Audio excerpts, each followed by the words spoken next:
Coach's Corner with Coach Matt Griffith, the head football coach and athletic director at Sylacauga High School, sponsored by Collier Motors Paint and Body. My buddy Norman Collier over at Collier Paint and Body, and you got a guy on your staff that's the son of the owner of that company. Listen, I've known Norman for years. You know, Matt, when I first got here, Matt was just a little thing playing Little League baseball. He said he made you. I don't know. I know. I tell you what, though, he was an excellent dual threat quarterback for us. He played on that team that averaged 41 points a game and led 5A for like 10 straight weeks and average points. You know, he played with a really good running back in DeMarce Bledsoe. And, Norman and his family have been fantastic ever since we've been here. He runs a great business. They're really, really good people.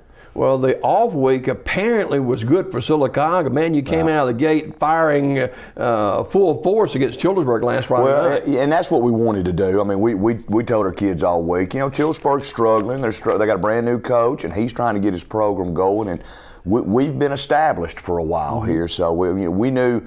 But it's still Childersburg, Sylacauga. We knew they'd get their best game. We knew they'd play hard. And we said the biggest thing you got to do when a team's struggling is get out of the gate and get it fast. And our kids did that, and we're playing young kids by the second quarter, and that's always a good thing. 28-0 first quarter lead, and it was almost a blur as Sylacauga moved the football, took advantage of Childersburg's mistakes, and put points on the board. So you had to be pleased with that. Yeah, we were. And I tell you what it gave us an opportunity to do is you put those young kids in, and people say, well, he's playing these young kids, but a lot of times you're coaching hard, if not harder, with your young kids because you have to sell them.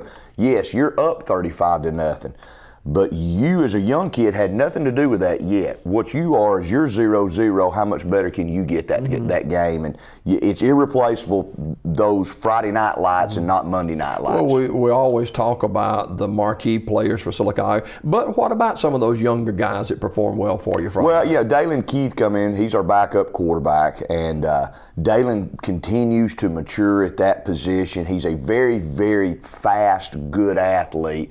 But the game moves quick for him right now. And as he gets older and he gets more playing time, hopefully the game slows down. I thought he's playing better. Jordan Ridgway is a 9th grade running back that's really going to be a good one. He's the starting shortstop on our baseball team as an 8th grader. So that tells you what kind of athlete he is. I thought the Ivy kid came in and played well at fullback. We had some young linemen come in. So we were pleased. Brady Davis came in and had a big wheel route catch. So we've got some younger intangibles. It's just the big thing is getting them playing time. And another thing too is these kids are a work in progress. You put those guys on the field basically 2.5 quarters at least. That's right. And some of them this may be more in-depth experience than they've had. It is. And they'll all start on a position somewhere or the other on a Monday night. But it's just not the same as a Friday night intensity. And if you can get those kids that kind of experience at a young age, because I'm telling you, these guys got to play for us next year. I mean, we lose 9 guys on offense, we lose 6 on defense, and every ounce of playing time we can get them counts for next year. Well, 49 to 6, right? 49 to 6 or 49? I think it's 49 to 6 or something like that. Right, it was. I remember the score being 28-0, and I'm saying, whoa, what's going on here? But Sylacauga played well, played a lot of younger guys, and get them experience. Some of the old hands did what they need to do and then came to the sidelines. They did. I mean, we had Alex in there for, I guess, 1.5 quarters, and I know the paper had their stats were a little bit different than ours. I mean, my big thing was once we hit a certain, I wanted to make sure Alex had his 100 yards and then get him out. I got Jackson Walker out just as quick as we could. We started subbing really quick to have fresh legs because we're going to have it later on down the road. You got to keep your kids fresh so that when those big games happen, they've got fresh legs and they're healthy and they're not nicked up and stuff. And plus, you got to play those others. So, they didn't get a lot of playing time. I think probably in 1.5 quarters is when we started pulling those guys out. So, it's fun. It's fun when that happens. Another county rivalry comes to Sylacauga, and it's homecoming Friday night for Sylacauga and the Talladega Tigers. Yeah, they're dangerous. I mean, it's a Talladega team. I probably, You know, the last couple years they hadn't been as big as they usually are. They're absolutely huge up front. They've got 2 6'5" defensive ends. You know, they've got a really good running back, really good quarterback, really good receiver. And I know they're struggling, but they've got enough skill and enough people that they're dangerous if you take them lightly at all. And you know, we always get a really good first 2 quarters. Talladega comes out ready to play. And if you let a team like that keep on staying close, they're going to battle you all the way to the end. So, you know, we've preached to our kids all week, you got to prepare for a war in case the war happens. You know, it's hard to flip that switch if you take a team lightly. So, you know, Talladega's got us worried. They've got good athletes. They've got good young kids coming. You know, and I know Coach Herring over there, I've known Robert for a long time. He's hired a couple of better coaches on his staff.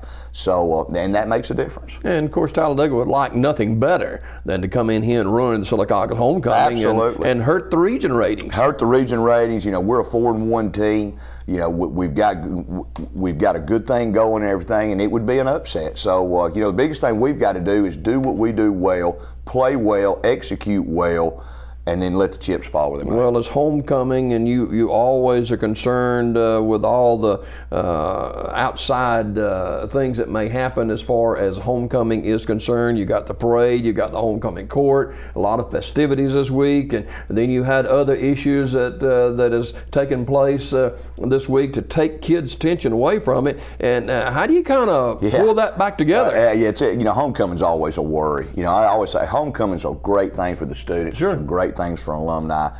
It's not a great thing for the football team in a whole because it is a big distraction. But I told our kids today that means a lot because you'll see a lot. You know, my 2 girls will be coming home from college. We have more kids come home from college and more people come in from out of town that graduated from Sylacauga. It means a lot to them to graduate from that high school. And we've had a lot of distractions, but we're not going through anything. You know, yesterday at the high school, that's nothing that every school's not going through. And I tell you, you know, parents that are upset, if you got home last night and you read about the 14-year-old boy that walked into the elementary school at Minnesota with a gun, you realize why we're overcautious in this day and time. You know, and when you drop your kid off, I'm telling you, he is safer locked in our school than he is anywhere else.